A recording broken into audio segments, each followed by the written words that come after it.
everything might not be fun. The politicians keep saying, why is our healthcare system so expensive? And like, duh.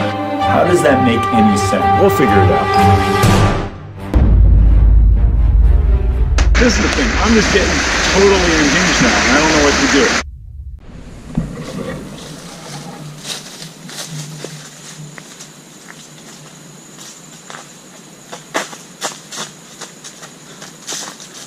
Hey, so we're in the O Canal Park, which is one of the nicest parks around in Maryland. If you go that way, about 50 miles, you're in Washington, D.C. You go that way, about 5 miles, you're in Harper's Ferry. And if you keep going, you'll be in Pittsburgh, although that's where the Steelers are. So, and it's a great park because there are caves and historic forts and swimming holes and nice little towns. Just a great place to bike and run. So here I am on a nice day in October.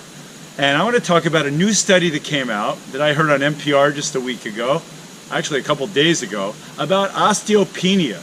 Osteopenia is not quite osteoporosis. It's like you don't have osteoporosis, which is thinning of the bones, but you almost have it. It's one of these things that's made up by drug companies to kind of create a condition so you feel sick and you want a drug for it. Kind of like pre-diabetes, you know, pre-everything. I'm reading a book about Winston Churchill, and it's when he's really young and fighting in the war, and he's really thin, but unbeknownst to Winston Churchill, he had pre-obesity, because as we know, he gets heavy later on. You could have pre-everything. We all have pre-death, so we're living that every day. But yeah, this is one of these made-up conditions. So the pharmaceutical company kind of created a study with just the right number of people and just the right type of people, and they gave them this intravenous medicine called a bisphosphonate that strengthens bones. And the NPR article, it came out in New England Journal of Medicine, the NPR article just was all gaga about this, how amazing it was. The piece said millions of people now can be treated for this condition to prevent a fracture. Millions of people. Very expensive medicine, by the way. And what they quote is a 30% reduction in all fractures if you take this drug, and a 50% reduction in fractures of the back, which is a serious fracture, especially as people get older. And they quoted people in this article, doctors, who are just so excited about this finding. Now we can treat everyone with this drug. They said, now we're going to prevent tons of fractures. Another one said, this is an absolute breakthrough.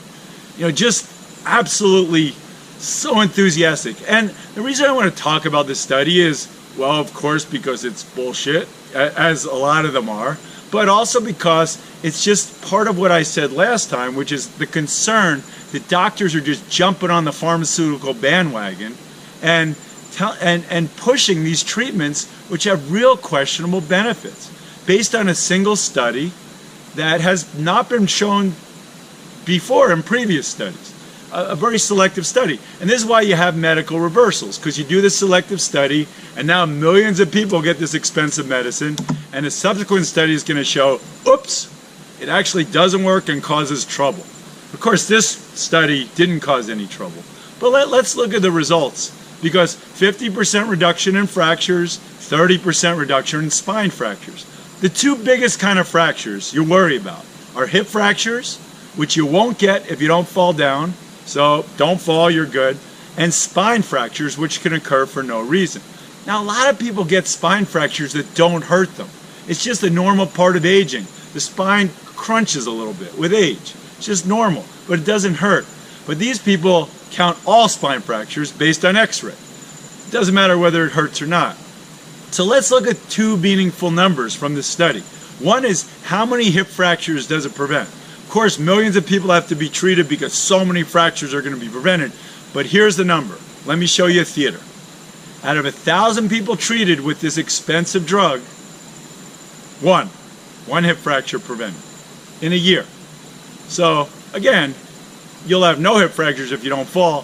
1 out of 1,000, another way of looking at it is 99.9% of people who take this expensive drug do not prevent a hip fracture.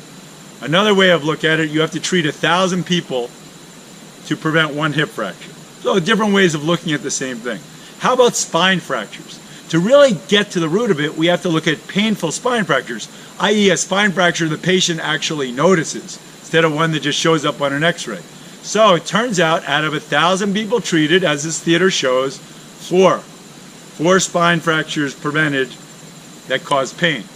In other words, you have to treat 250 people to prevent one spine fracture. And if you combine the two, there are 5 out of 1,000 serious fractures prevented out of 1,000. So again, really small numbers. 99.5% of people get no meaningful benefit from this drug that these doctors and this NPR journalist hail as being the next greatest thing. Another drug we can put our patients on. So let's add drug number 21 to the regimen, and millions of people will go on it, and it's good for people who have 401ks with the pharmaceutical companies. So for that, it's a good thing. Why do these doctors not tell us the truth? Why don't they tell us actually these numbers that I'm telling you so we can make a decision? Also, as one doctor did say in the article, let's wait for more studies to come out. Yeah, because there's such a high reversal rate in these initial studies, we really should have 2 or 3 studies and look at community experience. That means let's see when people give it to everybody in the community what the results are. Let's track it. Really, we should be doing that with everything. We do it with stuff like lung cancer screening, but we should be doing it with everything. Track the reality and then publish a study based on real population instead of this made-up population that the pharmaceutical company picked and gave to the academic doctor to put in their study. The other big thing is this study went for 6 years. We know that based on past studies of these drugs that were used here, that after about 5 to 6 years, you actually start to get an increase in fracture rate. So it was not coincidental that they stopped the study when they did. In fact, if you take this drug for more than 5 years, then look at this BRCT. This is a bigger number, but this actually shows the increased number of fractures people get if they stay on this drug too long. About 20 people out of 1,000 will get what's called a spontaneous fracture of their leg. In other words, they'll just take a step and their bone will break. That's not insignificant. What it means is we really, in all good conscience, even if we believe this miracle study, should not use this drug for more than 5 years. Unless they want to do a 10-year study.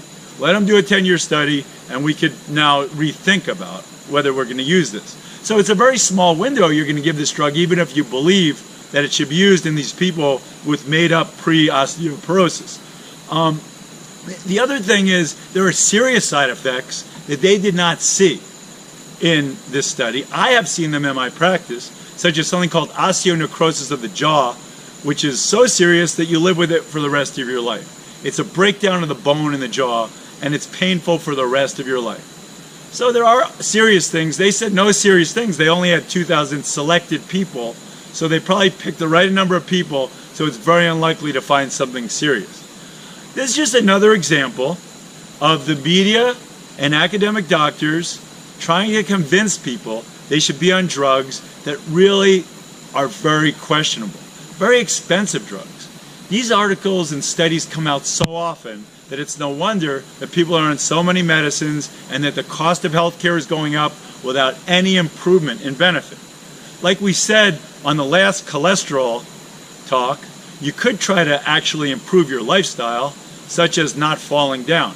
So that's good. And the more exercise you do, the better your bones are, the stronger your bones are.